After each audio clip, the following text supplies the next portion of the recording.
Bonsoir, soyez les bienvenus dans 28 minutes. Bonsoir mes camarades. Bonsoir. Quatre merveilleux camarades, dont deux merveilleuses boules à zéro. Intriguant. L'actualité internationale, c'est la tragédie libanaise, notamment au sud Liban, où la population est prise dans un étau sanglant entre la milice pro-iranienne du Hezbollah et les attaques de l'armée israélienne qui rasent des villages et font fuir la population. L'ONU évoque plus d'1 million de personnes déplacées. Pour autant, le Premier ministre israélien, Benjamin Netanyahou, assume d'occuper le sud Liban. We don't have a war with Lebanon. We have a war with Hezbollah, who terrorizes Lebanon and seeks our destruction. We established a security zone in Lebanon, and we shall keep it as long as is necessary to protect our people. 26 ans après la fin de l'occupation du Liban sud par Israël, le pays du cèdre est-il à un point de bascule tragique de son histoire? On en débattra ce soir avant de vous retrouver à la fin de l'émission. Madame Bonisseau et Monsieur Mauduit pour vos chroniques. Oui, un hommage à Yves Lacoste, Elisabeth le géographe, qui est mort là ce week-end. Il avait 96 ans. Il y a 50 ans, il faisait paraître un ouvrage qui a marqué. Le titre, nous le connaissons tous. La géographie, ça sert d'abord à faire la guerre. Un hommage à cette grande figure de la pensée. Très bien. Et vous, Marie? Le petit plongeon dans le grand bain, on en a rêvé tout le week-end. Oui, mais des maires de communes rurales alertent sur les difficultés financières de nos bonnes vieilles piscines municipales. On fait le point tout à l'heure et pour commencer, on reçoit une artiste française impressionnante qui vient du hip-hop de rue. En 95, Marion Motin faisait du hip-hop sur le bitume avec sa meute, son crew, les Swaggers. 30 ans plus tard, elle chorégraphie les clips des chanteurs Stromae et Angèle, entre autres, et met en scène des spectacles au Festival d'Avignon. Marion Motin a faim de beauté, de mouvement et de sens. Et hop, on la retrouve tout de suite, c'est un peu facile.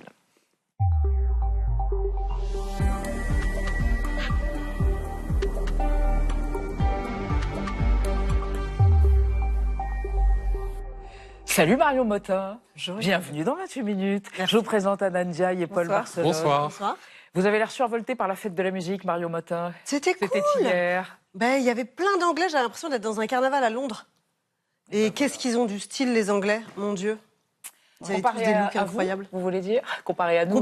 Comparé aux Français. C'est vrai que les Anglais sont assez extravagants, vestimentairement parlant. On va reparler des Anglais, pas pour le vestimentaire, mais pour la musique, puisque votre nouveau spectacle, c'est notamment avec 2 musiciens anglais du groupe Portiched. Mais avant d'évoquer les affamés, Marion Motin, votre profil idéal réalisé par Gaël Legras.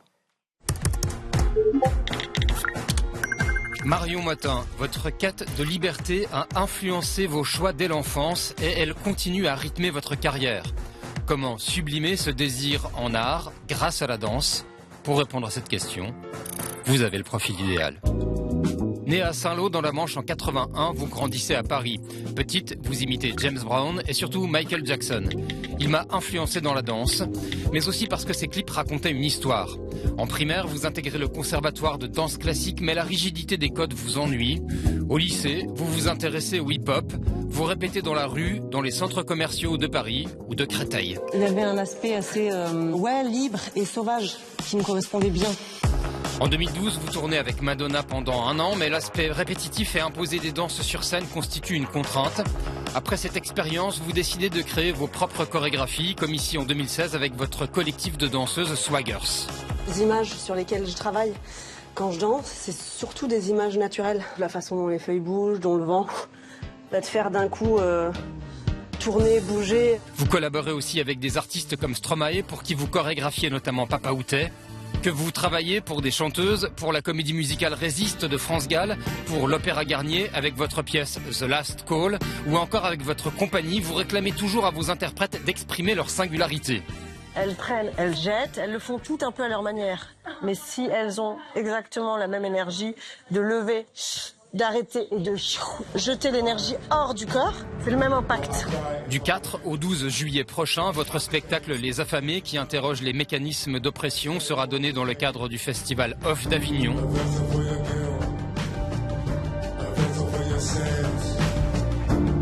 Il parle de manque, précisez-vous, mais aussi d'élan vital.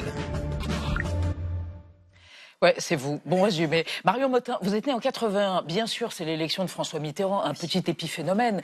Mais c'est surtout l'introduction du hip-hop sur les ondes françaises. Première émission sur Radio 7 de Sydney. Ouais. Et en 84, il y a eu HIP, HOP. Bon, les plus jeunes ne s'en souviennent pas, mais ça a été important pour vous. Vous étiez petite. J'étais trop petite, j'ai pas vu HIP. Bien sûr, mais après, vous avez revu ça, vous êtes imprégnée de ça? J'étais déjà dans l'univers du hip-hop, donc c'était déjà avant HIP, HOP. Nous, le hip-hop, on est dans le moment, dans la rue, quoi. dans le moment présent. On était dans la rue, dans les centres commerciaux.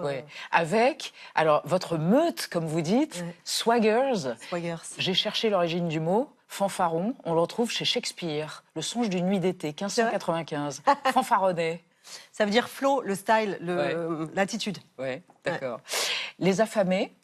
Vous êtes intimidée ou émue d'être présente au Festival d'Avignon en off, mais tout de même avec cette pièce, ce spectacle. Non, je suis super Comment vous contente. l'appelez d'ailleurs? C'est quoi? C'est un spectacle? Je dis des pièces, c'est une pièce. Parce qu'en fait, il y a de la danse, mais il y a de la musique, il y a de la lumière, il y a une narration, il y a de la théâtralité.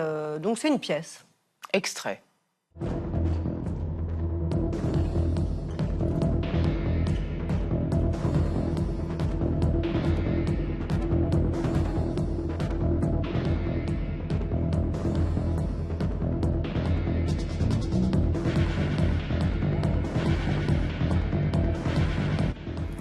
Vous dites souvent que la danse vous permet d'exprimer un espace de liberté. Est-ce qu'il y a des messages politiques derrière votre œuvre? Est-ce qu'il faut y déceler peut-être des messages politiques?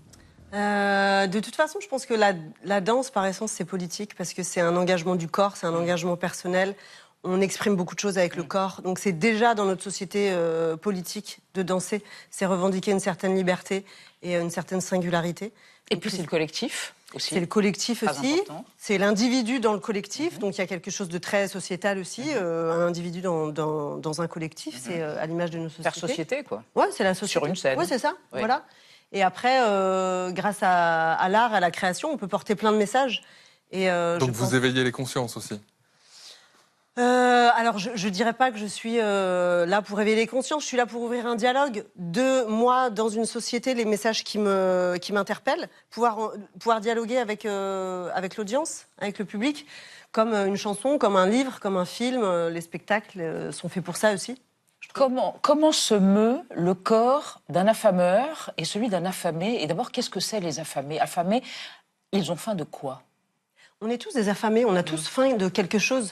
On a faim de liberté, on a faim d'amour, on a faim de nourriture, on a faim de pouvoir, on a faim de plein de choses. Et ce qui me plaisait avec ce titre, c'est qu'il est pas, il est très large en fait. Il est très ouvert et je crois qu'on peut tous se reconnaître dans les affamés. Il y a du positif et il y a du négatif, mais moi je suis une affamée de liberté par exemple. Je reste une affamée, ouais. Pourquoi les deux musiciens de Portiched? Parce que j'adore. Groupe britannique de trip-hop. Bah ouais, déjà, immense groupe Portiched, que j'ai aussi sur accueil. Groupe de Beth Gibbons, n'oublions pas la chanteuse. Oui, bien sûr. Oui. Et d'ailleurs, eux, ils ont joué avec The Cures, avec plein d'autres groupes. Et j'ai Gaïka aussi, qui est un rappeur de Londres. Et j'adore la musique de Londres. Je trouve qu'il y a eu. C'est pas les États-Unis, c'est pas la France, c'est Londres. On vous a vu vous exalter sur l'Angleterre au début de votre. Oui, mais je trouve qu'il y a quelque chose de très underground et en même temps de très artistique.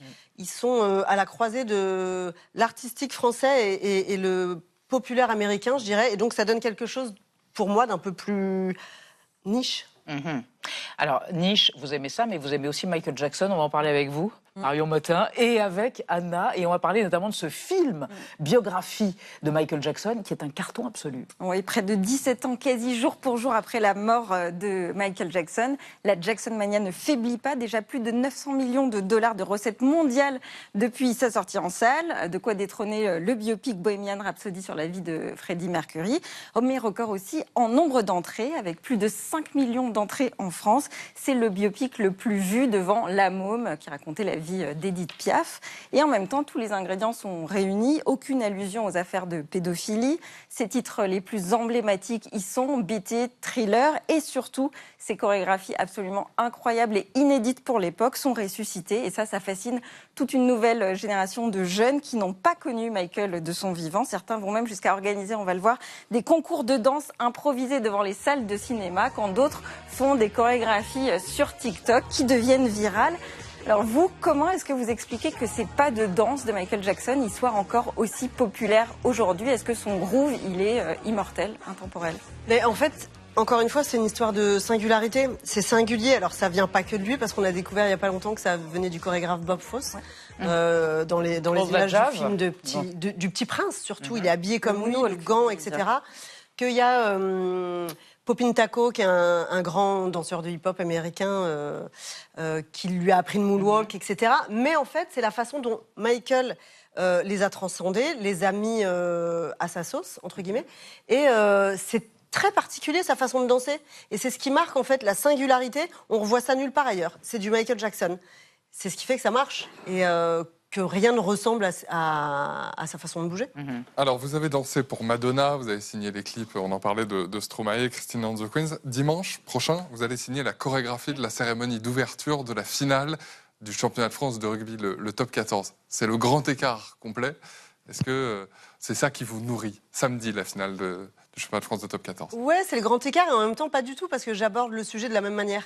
J'ai une 50aine de danseurs, je dois raconter une histoire en 7 minutes parce que c'est pas juste une performance de danse. Pour moi, il y a une narration, il y a un enjeu, il y a un spectateur qui est là. Autour de l'ovalie, j'imagine aussi, enfin autour du ballon ovale, de l'ovalie.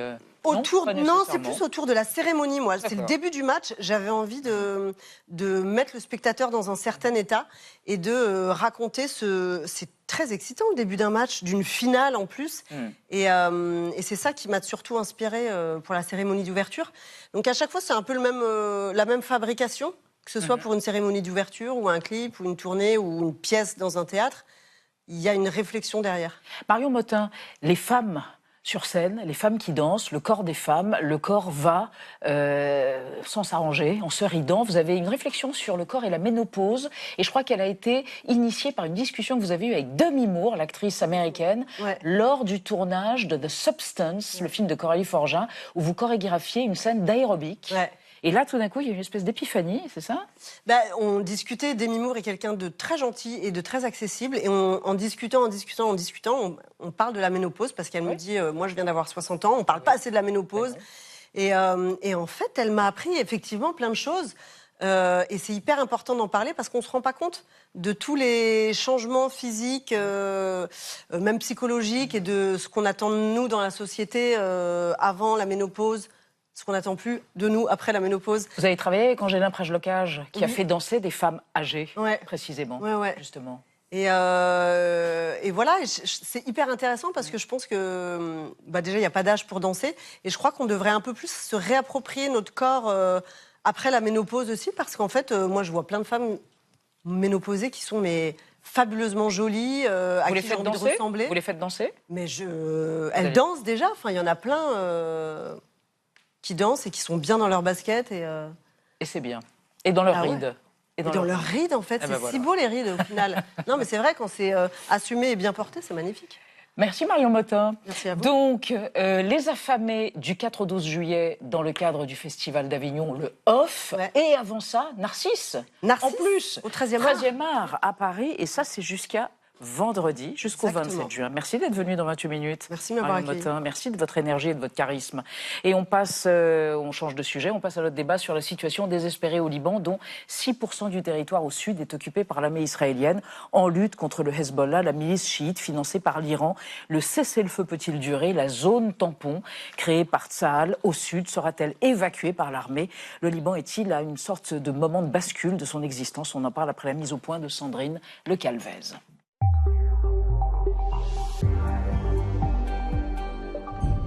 L'armée israélienne a tout pilonné. Nabatieh, situé au sud Liban à quelques kilomètres de la frontière avec l'État hébreu, est dévasté. À la faveur d'une accalmie hier, des habitants qui avaient fui les frappes sont rentrés chez eux. Je suis juste venu inspecter les dégâts dans mon magasin. Avec un peu de chance, dans 2 ou 3 jours, si le cessez-le-feu continue, on pourra se remettre à tout reconstruire. Le nouveau cessez-le-feu entre Israël et le Hezbollah pro-iranien annoncé vendredi peut-il tenir? Mettra-t-il un terme aux bombardements israéliens qui ont fait plus de 4000 morts au Liban depuis le 2 mars dernier, lorsque le Hezbollah a tiré des roquettes sur l'État hébreu pour venger la mort du guide suprême iranien? En Suisse, où se négocie en ce moment l'accord de paix entre Iraniens et Américains, Téhéran a fait du Liban une condition. Si la cessation de la guerre au Liban n'est pas obtenue, Cela aura un impact fondamental sur le protocole d'accord. Sauf que Benyamin Netanyahou ne compte pas plier aux exigences de l'administration Trump et des mollahs. Nous avons remporté des victoires extraordinaires. Nous resterons dans la zone de sécurité du sud du Liban aussi longtemps que nécessaire afin de protéger les habitants du nord d'Israël. Le Premier ministre israélien se retrouve coincé entre la pression américaine et l'extrême droite israélienne, qui multiplie les déclarations incendiaires après la mort vendredi de 4 soldats israéliens dans des affrontements avec le Hezbollah. Tout le Liban doit brûler. Il faut faire parler le feu, ouvrir les portes de l'enfer. Alors la population libanaise va-t-elle rester encore longtemps otage du conflit qui oppose Israël et le Hezbollah? Ou sommes-nous à un moment charnière du conflit, comme l'assure le mouvement chiite pro-iranien qui réclame le retrait israélien du Liban Sud?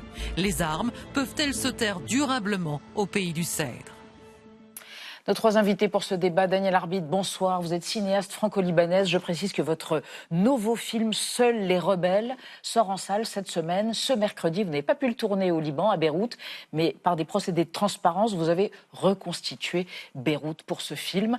Et selon vous, le Liban concentre encore une fois les affrontements de grandes puissances. Vous en voulez profondément au Hezbollah d'avoir entraîné le Liban dans cette situation pour régler des comptes qui sont après tout ceux de l'Iran. À côté de vous, Karim Emile Bitar, bonsoir, professeur associé à l'université Saint-Joseph de Beyrouth, vous êtes spécialiste du Proche-Orient, vous êtes enseignant à Sciences Po Paris. Selon vous, les Libanais n'ont jamais connu un réel cessez-le-feu. Aujourd'hui, tout porte à croire qu'Israël va chercher à pérenniser cette occupation. Le risque, ajoutez-vous, c'est que des tensions internes éclatent et qu'une déstabilisation à long terme du pays donc s'installe. Et à côté de vous, Benjamin Petrover, bonsoir. Bonsoir. Journaliste spécialiste des questions internationales, vous avez passé 10 ans au Proche-Orient, vous avez vécu à Tel Aviv, vous avez collaboré avec plusieurs médias, notamment I24 News.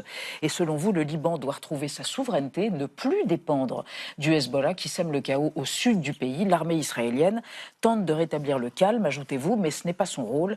À long terme, elle ne restera pas sur place. Et on démarre, Paul, avec le chiffre du jour. 1,4 million, c'est le nombre de personnes déplacées au Liban depuis le 2 mars dernier. Chiffre du Fonds des Nations Unies pour la population, symbole bien sûr du désastre humanitaire à l'œuvre en ce moment dans ce pays qui est véritablement au carrefour des guerres et on va en reparler. Chiffre qui donne le vertige, plus de 20% de la population déplacée rapportée à la France. Cela représenterait 14 millions de personnes. Danielle Arbit, quel regard vous portez sur ce qui est une véritable tragédie aujourd'hui au Liban? En fait, je vais vous dire un peu juste mon point de vue de simple citoyenne libanaise et puis de française, parce que j'habite en France, et donc c'est peut-être plus facile pour moi de vous dire ça, mais quand j'étais au Liban et j'avais 12 ans pendant la guerre civile, qu'on appelle civile aussi, je ne voulais pas mourir. Moi, j'habitais dans le réduit chrétien. Et je ne voulais pas mourir ni pour Samir Jarjar, ni pour Khomeini, ni pour... l'ayatollah Khomeini. Voilà, à l'époque, c'était lui. Et je ne vois pas pourquoi, là, il y a des enfants, il y a des adolescents, il y a des femmes, il y a des hommes qui n'ont pas choisi de mourir pour Ali Khamenei et qui sont entraînés dans cette guerre, tués par Israël. Qui a tué d'une manière très sauvage tout ce qui bouge. Donc vraiment, oui, j'en veux beaucoup au Hezbollah de nous avoir entraînés pour venger Khamenei, qui est lui-même un vieux bigot qui a torturé sa population. Et vous allez au sud du Liban, ils ne parlent même pas persan, à vrai dire. Donc je ne vois pas, on ne partage même pas de frontières avec l'Iran. Pourquoi on est entraîné dans une guerre pour l'Iran? Alors évidemment, c'est de la résistance contre Israël, mais la résistance, c'est le Hezbollah qui a lancé le 28 février, je crois que c'est ça, les bombes pour aller chatouiller la bête. Qui bombardait, mais bon. On y reviendra. On va y revenir. Est-ce que le Liban a déjà connu une telle situation? Je regardais les chiffres, l'ONU a lancé un appel humanitaire d'urgence à hauteur de 25 millions de dollars la semaine dernière. Ça paraît vertigineux. Absolument, et ce qui est tragique, c'est qu'en effet, ce n'est pas la première fois. Nous avons le sentiment d'un éternel recommencement. Ce qu'a dit Daniel reflète l'opinion de larges franges de la population libanaise. La première invasion israélienne du Liban, c'était en 1978, donc avant la révolution iranienne, 4 ans avant la deuxième invasion qui va donner naissance au Hezbollah, qui avait déjà fait à l'époque plus d'1 million de réfugiés, 18 000 morts. Donc on a le sentiment que c'est l'œuf et la poule, que le même scénario se répète. En effet, après l'assassinat d'Ali Khamenei, le Hezbollah a décidé, sans consulter le gouvernement libanais, de lancer une salve de 6 roquettes contre Israël. Et Israël a saisi l'occasion pour occuper une vaste frange du territoire libanais. Et plusieurs ministres confirment qu'ils n'en ont aucunement l'intention de s'en retirer. Ce que vous nous décrivez, c'est un engrenage. Benjamin Petrover, à qui la faute? Est-ce la faute du Hezbollah? Est-ce la faute du gouvernement israélien? Le Hezbollah est d'abord, premièrement, et ça a été dit précédemment, grandement responsable, puisque c'est lui qui a entré le Liban dans cette guerre. Les Libanais aujourd'hui, et vous avez rappelé les de l'Iran, donc on le rappelle. Exactement. Oui. Financé et armé la par population libanaise est otage aujourd'hui de cette guerre initiée par le Hezbollah à la demande de l'Iran. Je vous rappelle que dès le lendemain du 7 octobre 2023, le 8 octobre, le Hezbollah est déjà entré dans cette guerre. Et à nouveau, il a décidé, il y a un petit peu plus d'1 mois, d'entrer dans cette guerre. Ce qu'il faut aussi préciser, c'est qu'on va fêter dans 1 mois un triste anniversaire, les 20 ans de la résolution 1701, la résolution qui réclamait le désarmement du Hezbollah et la fin de toute force armée dans le sud Liban, autre que l'armée régulière libanaise. C'est aux Libanais et au gouvernement libanais d'avoir son armée maître dans le sud Liban et aucune autre armée, encore moins le Hezbollah. Alors, on va revenir à ces questions, mais on va évoquer avec vous trois et avec Anna comment le Hezbollah tient encore tête à Israël alors qu'on le disait très affaibli. On rappelle que c'est à la fois un parti politique et une milice. Oui, la milice chiite a subi des pertes importantes. En septembre-octobre 2024, il y a d'abord eu la spectaculaire attaque des beepers et des talkie-walkie qui a mis hors service près de 4000 personnes liées plus ou moins directement au Hezbollah. Puis ensuite des raids ciblés qui ont permis de décapiter une très grande partie du commandement, son chef Hassan Nasrallah et une grande partie des dirigeants militaires du mouvement. Et pourtant, depuis 3 mois, les combattants du Hezbollah résistent. Entre le 1er et le 30 mai, le Hezbollah a revendiqué 575 opérations contre l'armée israélienne, des tirs de roquettes réguliers vers le nord d'Israël, des embuscades, des lancers de drones FPV qui font des dégâts humains. Depuis début mars, 36 soldats israéliens ont été tués, dont 5 le week-end dernier. Il faut dire que cette milice version 2026 s'est totalement réorganisée. Des unités plus petites, plus flexibles, façon guérilla. Le commandement est assuré par des soldats qui sont peu connus des services de renseignement israéliens. Et puis leur budget mensuel tournerait autour de 50 millions de dollars selon une étude révélée par Reuters, ce qui permet au Hezbollah non seulement de reconstituer son arsenal militaire, mais aussi de recruter de nouveaux soldats, essentiellement au sein de la population chiite. Les chiites qui représentent 1/3 des musulmans au Liban et qui soutiennent encore majoritairement le Hezbollah, toutes classes sociales confondues. Karim Emile Bitar, comment est-ce que le Hezbollah est véritablement perçu par le reste des Libanais précisément et est-ce qu'il a encore un poids politique aujourd'hui? Il a perdu la quasi-totalité de ses alliés dans les autres communautés libanaises, notamment dans la communauté chrétienne et dans la communauté sunnite. Il avait précédemment quelques partis qui lui étaient encore alliés. Aujourd'hui, ce n'est plus le cas. Il était en train de perdre sa propre base électorale qui lui reprochait justement son aventurisme. Mais paradoxalement, il se retrouve aujourd'hui renfloué par cette guerre parce qu'il y a un réflexe de ralliement autour de la communauté, parce qu'il a été repris en main par les gardiens de la Révolution. C'est ce qui explique un peu ses succès militaires. Financé par l'Iran, donc. Voilà. Et puis également, mais lorsqu'on dit financé par l'Iran, lorsqu'on dit proxy, c'est en grande partie vrai.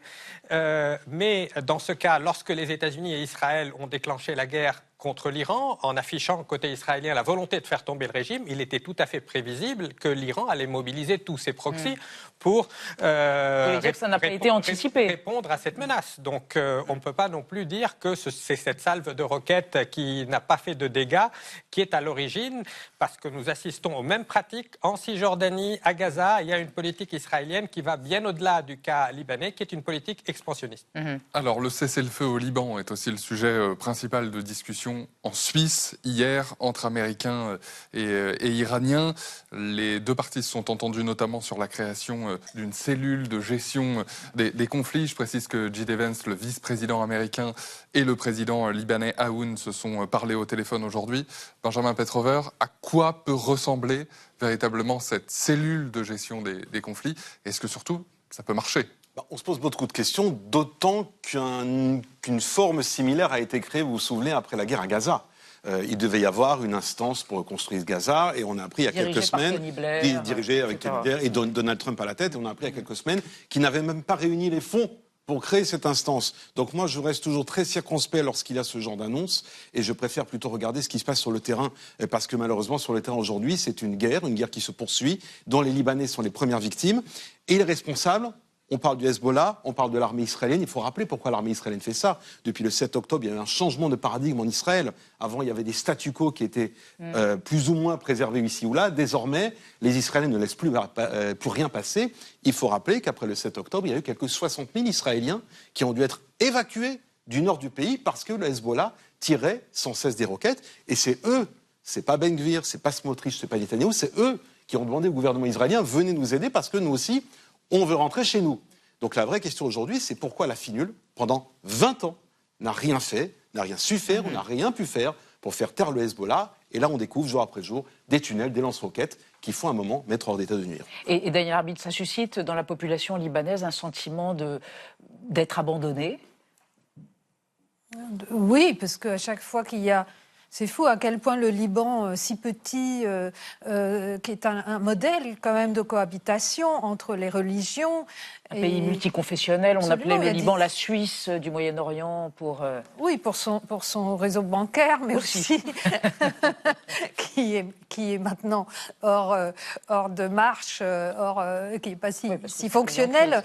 Mais en fait, c'est aussi, il y a beaucoup, les chrétiens, les musulmans, les druzes, les alaouites, il y a une communauté juive aussi tout le monde cohabite sur un si petit territoire. Et c'est un exemple. Il n'y a pas d'autre pays aussi riche, aussi généreux. Et c'est un modèle pour le monde. Et c'est fou comment, en fait, c'est un modèle et c'est un exemple à quel point le monde en général, l'Occident, l'Orient, le monde n'arrive pas à cohabiter, en fait. Et il se retrouve sur notre territoire, enfin je dis notre parce que je suis aussi libanaise, mais je suis française, mais notre territoire libanais, nous Libanais, à venir faire la guerre. Et le lieu des affrontements. C'est fou à quel point on se retrouve à chaque fois en plein milieu, dans l'œil du cyclone, alors que oui, les Libanais ne veulent pas la guerre, les gens du Sud ne veulent pas la guerre en fait. C'est pas les gens du Sud, les gens du Nord, ils ne veulent pas mourir, ils tiennent à leur vie comme vous et moi.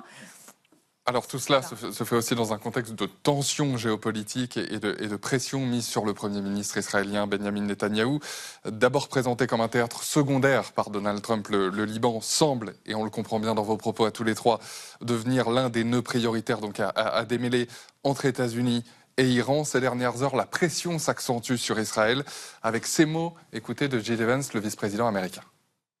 Donald J. Trump is the only head of state in the entire world who is sympathetic to the nation of Israel at this moment in time. And he happens to be the head of state of the world superpower.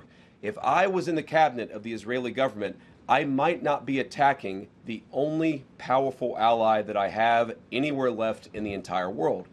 Karim Émile Bittard, c'est une mise en garde, ni plus ni moins, que fait la J.D. Vance. Est-ce que cela signifie la fin du soutien inconditionnel des États-Unis à Israël? Probablement pas. C'est vrai que ces propos sont inédits. C'est la première fois que quelqu'un rappelle aussi crûment jusqu'à quel point Israël est dépendant des États-Unis. Depuis 1949, 300 milliards de dollars, 52 vétos au Conseil de sécurité des Nations Unies. Là, il a dit que ce sont les contribuables américains qui sont en train de payer vos guerres. L'opinion publique américaine a également évolué. Pour la première fois, 46% sympathisent avec les Palestiniens contre seulement 41% avec les Palestiniens contre seulement 36% avec les Israéliens. Ça aurait été impensable il y a 20 ans. Donc, il y a une nouvelle donne. Mais au niveau de la gouvernance, des relations, des échanges économiques, technologiques, des rapports entre la CIA et le Mossad, et même entre Trump et Netanyahou, ça va rester solide. C'est une relation qui va au-delà des quelques brouilles temporaires. Alors, je voudrais que vous puissiez lire aussi ces propos tenus par Itamar Ben Gvir, le ministre du gouvernement Netanyahou. Pour chaque larme d'une mère israélienne, 1000 mères libanaises doivent pleurer que tout le Liban brûle. Propos en fin de semaine dernière. Benjamin Petrover, est-ce qu'il y a une forme de fuite en avant, peut-être, oserais-je le mot, de radicalisation entre un Premier ministre qui est coincé aussi avec son allié américain. Mais ça, c'est le drame de la proportionnelle intégrale. C'est-à-dire que le gouvernement israélien se Knesset, retrouve... vous voulez dire. Le gouvernement israélien se retrouve, il faut rappeler... Obligé de faire une coalition. Fasse une coalition, il est obligé de se mettre autour de lui des représentants de petits partis. Et Dont eux, des partis en d'extrême droite. échange, je vais expliquer aux gens qui nous regardent, ils ont une carotte, ils ont un ministère, ils ont un budget, ils ont quelque chose. Et on se retrouve avec des provocateurs, Itamar Ben-Gvir, Bezalel Smotrich, qui ne sont pas les décideurs. Il faut bien préciser, le décideur, sur l'échelon politique, c'est le Premier ministre, c'est Benjamin Netanyahou, qui a dit en effet encore aujourd'hui qu'Israël restera dans la zone de sécurité aussi longtemps que nécessaire, mais c'est pour des raisons sécuritaires. Et celui qui prend les décisions sur le plan militaire, c'est le chef d'état-major. Ben-Gvir et Smotrich, ce sont des provocateurs, et je ne vais absolument pas cautionner de tels propos. Mais ça a un impact sur l'opinion publique, notamment avant les élections. La population israélienne est extrêmement divisée. Vous avez raison dans votre question que Benjamin Netanyahou est un petit peu coincé parce qu'il ne peut pas les perdre, sinon la coalition va tomber tout de suite. Et on sait déjà qu'il y aura des élections à la rentrée, on se retrouvera peut-être ici pour les commenter ensemble. Mais de l'autre côté, la pression américaine est extrêmement importante. Cela ne va pas entacher pour autant le lien très fort entre Netanyahou et Trump, parce qu'ils ne sont pas d'accord sur la méthode. Et en effet, Trump reproche à Netanyahou des opérations extrêmement violentes au Liban, et on a rappelé tout à l'heure le nombre de victimes. Mais sur le fond, tous sont d'accord pour aujourd'hui éliminer le Hezbollah, qui est un frein à la paix. Il faut rappeler que le Liban et Israël ne sont pas des pays en guerre, et au contraire, des négociations ont lieu en ce moment à Washington. Il faut peut-être aussi avoir une note positive pour des normalisations, peut-être un jour la paix entre les deux pays. Alors, Naïm Kassem, le chef du Hezbollah, de la milice, je précise, du Hezbollah, a déclaré la semaine dernière que le Liban était à un moment charnière. Daniel Arbid, est-ce qu'on est vraiment à ce moment charnière, selon vous, pour le pays ?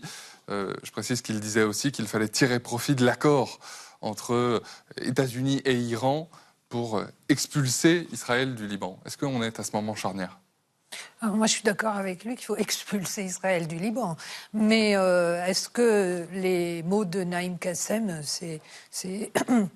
sont à prendre à... Enfin, tout ce que dit Naïm Kassem n'est pas très important. Oui. Non, le Liban existera. On a foi que le Liban existe, a existé avant Naïm Kassem et existera après. Et après Netanyahou aussi.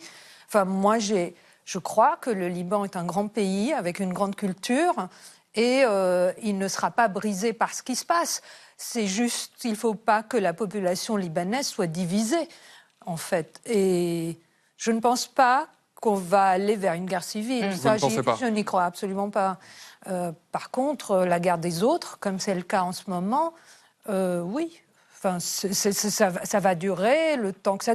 Après, il faut voir à quel point Israël est honnête dans sa volonté de ne pas diviser pour régner. Parce que c'est le jeu d'Israël depuis qu'il existe. C'est diviser, en tout cas pour ses voisins, diviser pour régner. Voilà. Karim Emil-Bitar, il y a aussi question de désarmer le Hezbollah. Est-ce que ça, c'est possible ? Ou alors, il y a besoin d'une aide extérieure ? L'armée libanaise, à elle seule, pourra difficilement le faire. Même l'armée israélienne a dit « Nous ne pouvons pas désarmer le Hezbollah sans occuper le Liban tout entier ». Donc à partir du moment où l'armée israélienne elle-même reconnaît qu'elle ne peut pas le faire, l'armée libanaise, dont le budget est 0,1%, celui de Tsahal, n'est pas en mesure. Par contre, cette nouvelle coalition qui est en train d'émerger, c'était l'une des conséquences de cette guerre. Israël est aujourd'hui confronté non seulement à l'Iran, mais à une nouvelle coalition de pays sunnites, l'Arabie saoudite, la Turquie, l'Égypte, le Pakistan, le prince héritier saoudien MBS rêvé d'une sorte d'OTAN arabo-islamique. Ça commence à prendre forme. Ce qu'ils ont en commun, ces pays, c'est d'être attachés à la stabilité, au statu quo. Ils ne veulent pas d'une fragmentation sur une base ethnique ou communautaire de la région. Donc, si la France... Est-ce que tout le monde est d'accord pour désarmer le Hezbollah ?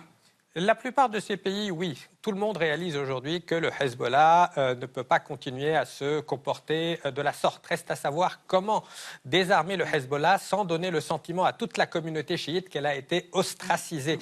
Il faut prendre en compte les sensibilités des uns et des autres, car c'est un pays extrêmement fragile où il y a des angoisses existentielles. Vous parlez du Liban, là. Le Liban, c'est ça. Il y a un véritable risque. Il ne faut pas sous-estimer les risques de tension qui peuvent être aiguisés par des conflits extérieurs. La communauté chiite, ça représente quelle proportion de la population libanaise ? libanaise. Elle représente environ 35% de la communauté tiers, un libanaise. Libanais sur 3, quoi. Voilà, et 60 à 70% de cette communauté reste fidèle au Hezbollah.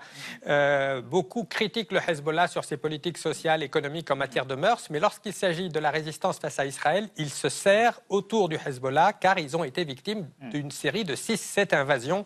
On déracine des oliviers, on rase 67 villages, donc même ceux qui idéologiquement sont hostiles se retrouvent contraints de revenir au bercail. Benjamin Petrovert, que peut faire la France? On se souvient de la présence très affirmée d'Emmanuel Macron après l'explosion du port de Beyrouth en 2020. Il y est retourné plusieurs fois, il se pose en ami inconditionnel du Liban. Est-ce qu'il y a quelque chose de... Tout pays peut jouer un rôle, mais la France peut-être n'a pas encore compris le logiciel exact à adopter. C'est-à-dire que la France considère encore qu'il y a deux Hezbollah, un Hezbollah politique, un Hezbollah militaire, qu'on accepte l'un, qu'on n'accepte pas l'autre. C'est ça toute la problématique. La vision française n'est pas la réalité de la région telle qu'elle est vécue par les pays qui sont présents sur place. Donc tout pays peut jouer un rôle. Et puis rappelons tout de même une chose pour conclure. Ce que vous dites, c'est que la France seule, ça ne marchera pas. Si elle impose ses positions très claires, pourquoi pas, puisqu'on rappelle qu'il y a un lien très privilégié entre la France et le Liban. Mais il faut que la lecture française corresponde à la réalité de la situation aujourd'hui sur le terrain, ce qui n'est malheureusement pas toujours le cas. Mais juste pour conclure, les espoirs ne sont pas vains. Vous savez qu'il y a plus d'un siècle, il y a une ligne de chemin de fer qui reliait Tel Aviv à Beyrouth. Il reste toujours aujourd'hui, si vous marchez dans le nord d'Israël, des bouts du rail de cette ligne de chemin de fer. Et peut-être que dans pas si longtemps, on fêtera bien la réouverture de cette ligne et le lien entre Tel Aviv et Beyrouth qui sera rouvert. C'est un beau symbole, mais vous y croyez, Daniel Arbide? Et est-ce que tout ne commence pas aussi par le fait de remuscler sur le plan social l'économie libanaise, les écoles, les hôpitaux, pour une forme d'autonomie Oui, il faut remuscler l'État libanais pour qu'il parvienne à aider la population du Sud à créer des écoles, des hôpitaux, population qui est oubliée, qui a été oubliée pendant des décennies. C'est pas récent. Après 1943, la date de l'indépendance du Liban, la population du Sud était la plus pauvre du pays. Et donc, ils ont pris une sorte de revanche avec le Hezbollah dans les années 80 et tout l'appui politique et économique qui vient d'Iran et puis à un moment de Syrie. Mais le truc, c'est aujourd'hui, je crois à la paix avec Israël. Oui, moi je crois qu'Israël doit exister, évidemment, comme beaucoup de Libanais. Je crois à la paix, j'espère, mais je ne pense pas de mon vivant. Mais je pense aussi qu'en Israël, il y a un sentiment de racisme anti-arabe, qui soit anti-libanais, anti-palestinien, qui est un racisme européen, en fait, occidental, qui nourrit, C'est un autre débat. Là, vous nous amenez vers un autre débat. Il y a un travail à faire aussi de l'autre côté. Vos voisins veulent intervenir, malheureusement, on n'a plus le temps. Ça serait tout à fait possible si elle est basée sur le droit international, sur le refus de l'exclusivisme religieux et du nationalisme ethnique. Très bien, ce sera le mot de la fin pour ce débat et pour ce soir. Merci à tous les trois d'être venus débattre. On va rester dans l'actualité. Vu par Marie Bonisseau et Xavier Maudieu, on évoque le droit de faire plouf par temps de canicule dans les piscines municipales françaises et la mort du géographe Yves Lacoste. Mais d'abord, le mot vedette du jour, tongs. Elles sont moches, elles sont plates et en plus, elles peuvent coûter un bras, c'est entendu. Les tongs, c'est le symbole de l'été, du soleil. La tongue à talons est de sortie. Ce concours de tongs. Qu'est-ce que ça veut dire? Exactement ce que ça dit. Merci de m'en dire un peu plus. Entendu. La vie secrète des mots vedettes. Tong, dérivé de l'anglais australien thong, lanière, désigne un type de sandale à laquelle le pied est attaché avec une lanière en Y et dont le bruit à l'usage fait flip et flop, raison pour laquelle les anglo-saxons l'appellent flip-flop. Le 11 juin, un grand journal du soir révélait à la France incrédule que cet accessoire rudimentaire pouvait se vendre plus de 1000 €. Cette tatane ultra luxe est l'œuvre de deux sœurs jumelles, ex-stars de séries télé dès l'âge précoce de 9 mois, passées depuis 20 ans des feux de la rampe à la création de mode. Leur nom de marque rend hommage à la rue des tailleurs chics à Londres et la mise au point de leur première pièce, un t-shirt à une seule couture, a duré 1 an et demi. Avant de coûter 2 tiers de SMIC, la tongue était une chaussure populaire, déjà repérée sur des hiéroglyphes, puis portée dès le XVIe siècle au Japon dans une version faite de paille de riz et de jonc, la zori. Après la Seconde Guerre mondiale, la zori est rapportée par les GI sur l'île de Hawaï, où une entreprise entreprend d'en créer une version en caoutchouc. La zori hawaïenne en caoutchouc emballe les nombreux surfeurs du coin versés dans la culture tiki. Mais en 1962, le cadre d'une entreprise brésilienne de golas bon marché de retour d'Hawaï recycle la zori pour surfeurs en Havaianas. Carton mondial ininterrompu, la tongue hawaïenne du Brésil s'écoule à 260 millions de paires chaque année. Savate d'ouvrier devenue accessoire de mode et objet de fierté brésilienne, voilà la tongue Havaianas accusée d'être une chaussure de gauche par un fils Bolsonaro, suivi de près par des influenceurs influençables comme celui-ci qui scande « Je me brûle les pieds sur l'asphalte, mais Havaianas, plus jamais !» Hawaï, aïe aïe aïe aïe aïe aïe. Vous savez ce qu'il vous reste à faire, hein, des tongs mais pas des chairs. Marie, Xavier, l'heure de vos chroniques. Non, je me trompe dans mes papiers. Là, voilà, c'est vous, cher Xavier. Il n'y a pas de quoi sourire parce qu'on a appris ce matin la mort d'un homme à 96 ans, grand géographe, Yves Lacoste. Il est présenté comme le père de la géopolitique française. On est sur Arte, Varoum, j'ai envie de vous dire. Non, mais c'est vrai qu'en 1976, quand Yves Lacoste fait paraître cet ouvrage avec ce titre, qui déjà tout seul a l'effet d'une bombe, la géographie, ça sert d'abord à faire la guerre. Il est repéré. Mais Yves Lacoste, ça c'est le fruit d'un long cheminement intellectuel. À ce moment-là, il a 47 ans. Il enseigne au Centre universitaire expérimental de Vincennes, vous savez, ce laboratoire d'idées qui est né après mai 68. Lui est spécialiste de ce qu'on appelle alors le sous-développement. Alors, il est né au Maroc, il a enseigné en Algérie, il connaît bien les questions coloniales, post-coloniales. Et puis, il est spécialiste d'Ibn Khaldoun, le penseur du monde arabe, 14e, 15e siècle, qui associait le temps, donc l'histoire, l'espace, la géographie, dans ce qu'on pourrait appeler aujourd'hui de la sociologie politique. En quoi la géographie sert-elle à faire la guerre, Xavier ? Déjà, il faut rappeler ce qu'était la géographie jusqu'aux années 1970. Dans les petites classes, il fallait connaître par cœur les départements avec le numéro, les préfectures, les sous-préfectures, les fleuves, les forêts, etc. Et non, mais c'était ça la géographie. Et puis, la géographie était regardée avec un peu de dédain par les autres disciplines. Et Yves Lacoste veut que ça change. En 1976, quand il fait paraître son livre Choc, il crée aussi une revue avec son éditeur complice, François Maspero, des gens qui veulent que les choses bougent. Et d'ailleurs, cette revue Hérodote, là aussi, le titre étonne, parce que Hérodote, l'auteur antique, c'est le père de l'histoire, pas du tout le père de la géographie. Enfin bon, vous l'avez compris, ce qu'Yves Lacoste veut, c'est qu'on ait une autre approche de la géographie, un autre regard sur cette discipline, une discipline qu'on doit regarder de manière intelligente et en lien avec l'actualité. C'est le contexte de la guerre du Vietnam. Et la formule choc, qu'on reprend toujours, la géographie, ça sert à faire la guerre, c'est pour éveiller les esprits, pour montrer que la géographie utilisée par les puissants, ça contrôle des espaces, donc ça contrôle des gens. Parce que les militaires, au moment d'envoyer leurs bombes, ce qu'ils font, c'est qu'ils prennent des cartes. Et là, ce qu'on a ici dans le premier numéro de la revue Hérodote, c'est formidable parce que c'est un manifeste en faveur de la géographie, mais la géographie intelligente. Et très vite, il apporte un mot que jusqu'alors, l'université française avait tendance à rejeter, parce qu'on l'associait à la pensée nazie. Ce mot-là, c'est géopolitique. Et lui, Yves Lacoste, commence à dire, mais non, la géopolitique, c'est bien pour analyser les rivalités dans le monde. Alors, son influence est mondiale, là, authentiquement, et jusqu'à aujourd'hui. Alors, débattu, discuté, mais c'est ce débat-là qui nous permet de mieux comprendre le monde à la croisée des disciplines. Vous me faites penser à Géo trouve tout, vous voyez, géographie, enfin bref, c'est une autre histoire. Merci Xavier. Marie, je n'ai qu'un mot à vous dire, plouf. Voilà. Splash. Splash, bigger splash. Mais oui, le droit au plouf pour tous est menacé, Elisabeth. Évidemment, on s'y intéresse parce que c'est notre obsession du moment. Parce qu'il fait chaud. Mais oui, la presse a regorgé de photos de petits Parisiens en slip qui se jetaient avec bonheur dans le canal, mais quid des communes rurales, se demande le journal Le Monde, celles qui n'ont ni océan, ni mer, ni rivière pour se rafraîchir. Alors, le journal relaie le mouvement d'un collectif qui s'appelle « Touche pas à ma piscine », qui est en Maine-et-Loire, et avec un député qui se fait le porte-parole d'une centaine de maires, et peut-être plus, qui sont inquiets pour leur bassin. D'abord parce qu'il y a une pénurie de maîtres nageurs. Ça fait des années que c'est la croix et la bannière pour en trouver chaque été. Et puis parce que c'est devenu beaucoup trop cher pour une petite commune d'entretenir et de moderniser sa piscine. Il y en a 8 sur 10 de ces piscines qui ont plus d'un quart de siècle. Elles sont pour beaucoup construites avec des matériaux préfabriqués, bon marché, déjà fatigués. Alors oui, vous voyez les fameuses piscines tournesol, je ne sais pas si vous les avez revues dans les années 70. Aujourd'hui, quand on les voit, on fait « Oh, que c'est vintage, que c'est charmant ». Mais oui, et il n'y a pas eu que ce modèle. Mais ce vieux parc est énergivore et puis il n'est plus du tout adapté à la nouvelle donne écologique. Donc, il faut rénover les équipements, faire des travaux, ça coûte très cher. Il faut mettre des panneaux solaires, par exemple. Il faire des bassins moins profonds aussi, ou avec un fond qui est amovible, ce qui permet de diminuer le volume d'eau qu'on va utiliser. Une eau qui sera un petit peu plus froide qu'avant pour économiser le chauffage.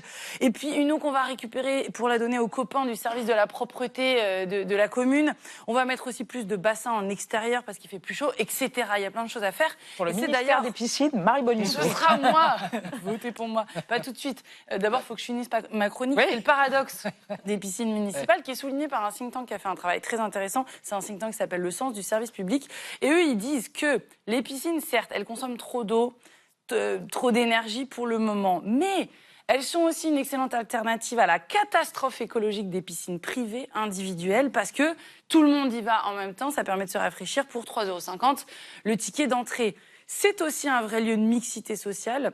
Et c'est souvent la seule activité de ceux qui ne partent pas en vacances l'été, et ils sont nombreux. Enfin, il y a un enjeu de sécurité qui dit canicule, dit baignade spontanée, dit explosion du nombre de noyades. Ça reste la première cause de décès par accident de la vie courante chez les moins de 25 ans.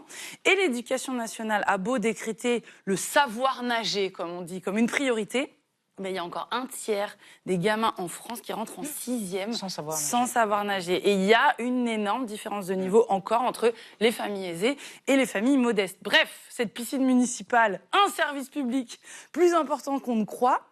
Et du coup, ce qui se passe, c'est que comme au bon vieux temps des piscines tournesol, qui avaient permis par la volonté étatique, c'était Pompidou, il avait appelé ça le plan 1000 piscines, le titre est formidable, et ils avaient réussi en 4 ans à doubler la surface des plans d'eau. Et bien là, aujourd'hui encore, les maires réclament l'aide de l'État parce qu'ils n'y arriveront pas tout seuls. Bah alors l'État. Bon, merci Marie. On se retrouve demain à 20h05. Tchuss. Merci Paul.